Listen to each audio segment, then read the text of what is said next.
कायरों के हाथों में ज्यादा देर तक कभी नहीं रहा है। नमस्कार, मैं हूं आपके साथ सृष्टि श्रीवास्तव। कांग्रेस सांसद प्रियंका गांधी ने पहली बार संसद में हुंकार भरी। प्रियंका गांधी की दहाड़ से पूरी बीजेपी सन्न रह गई थी।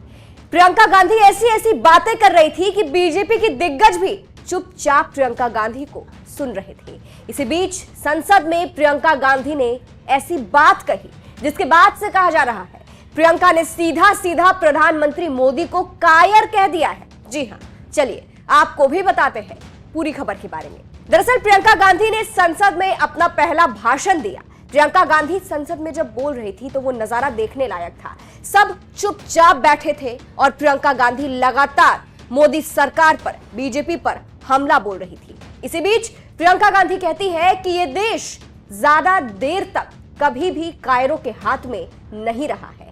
प्रियंका गांधी का ये बयान पहले आप सुनिए। वो आत्मविश्वास इस संविधान ने दिया है। ये देश भय से नहीं चल सकता, ये देश साहस से ही चलेगा। भय की भी सीमा होती है और जब वो सीमा पार हो जाती है, जब किसी को इतना दबाया जाता है कि उसको लगने लगता है कि अब मेरे पास खोने के लिए कुछ नहीं, तब उसमें एक ऐसी शक्ति पैदा होती है जिसके सामने कोई कायर खड़ा नहीं हो सकता।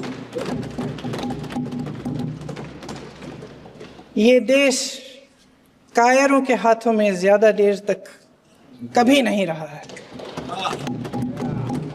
ये देश उठेगा, ये देश लड़ेगा, सत्य मांगेगा, सत्यमेव जयते। जय हिंद। तो सुना आपने, अब प्रियंका गांधी के इसी बयान को प्रधानमंत्री मोदी से जोड़ा जा रहा है। कहा जा रहा है कि प्रियंका गांधी ने सीधा सीधा मोदी को कायर कह दिया है। ऐसा क्यों, ये भी आपको बता देते हैं। दरअसल आप देख ही रहे हैं कि कुछ दिनों से कैसे कांग्रेस लगातार मोदी सरकार पर, प्रधानमंत्री मोदी से जवाब मांग रहा है।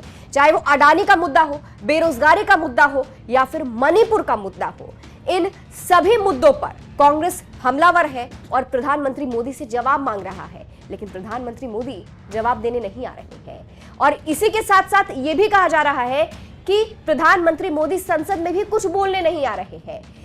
कांग्रेस ये भी आरोप लगा रही है कि मोदी डरते हैं इन सारे मुद्दों पर बात करने से। अब जिस तरह से कांग्रेस बेरोजगारी, मणिपुर, अडानी, इन सारे मुद्दों को लेकर आवाज बुलंद कर रहा है, अपनी बात रख रहा है और मोदी जवाब नहीं दे पा रहे हैं। ऐसे में प्रियंका गांधी ने जब संसद में ये बात कही कि ये देश कायरों के हाथ में ज्यादा देर तक नहीं रहा है, तो इसको मोदी पर तंज माना जा रहा है और कहा जा रहा है प्रियंका गांधी ने सीधा सीधा प्रधानमंत्री मोदी को कायर कह दिया है। फिलहाल अंत में आपको प्रियंका गांधी का पूरा बयान सुनाते हैं कि उन्होंने और क्या कुछ कहा, कैसे मोदी सरकार पर हमला बोला। इस खबर पर आप क्या कहेंगे, प्रियंका गांधी के इस बयान पर आप क्या कहेंगे, कमेंट करके जरूर बताइएगा। नमस्कार।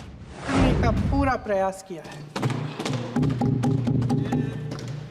संविधान में सामाजिक, आर्थिक और राजनीतिक न्याय का वादा है। ये वादा एक सुरक्षा कवच है जिसको तोड़ने का काम शुरू हो चुका है। लैटरल एंट्री और निजीकरण के जरिए ये सरकार आरक्षण को कमजोर करने का काम कर रही है। अगर लोकसभा में ये नतीजे नहीं आए होते तो ये संविधान बदलने का काम भी शुरू कर लेते। सच्चाई ये है अध्यक्ष महोदय कि आज संविधान बार बार इसलिए कह रहे हैं क्योंकि इस चुनाव में इनको पता चल गया कि इस देश की जनता ही इस संविधान को सुरक्षित रखेगी, कि इस चुनाव में हारते जीतने से इन्हें एहसास हुआ कि ये संविधान बदलने की बात इस देश में नहीं चलेगी। आज जनता की मांग है कि जाति जनगणना हो।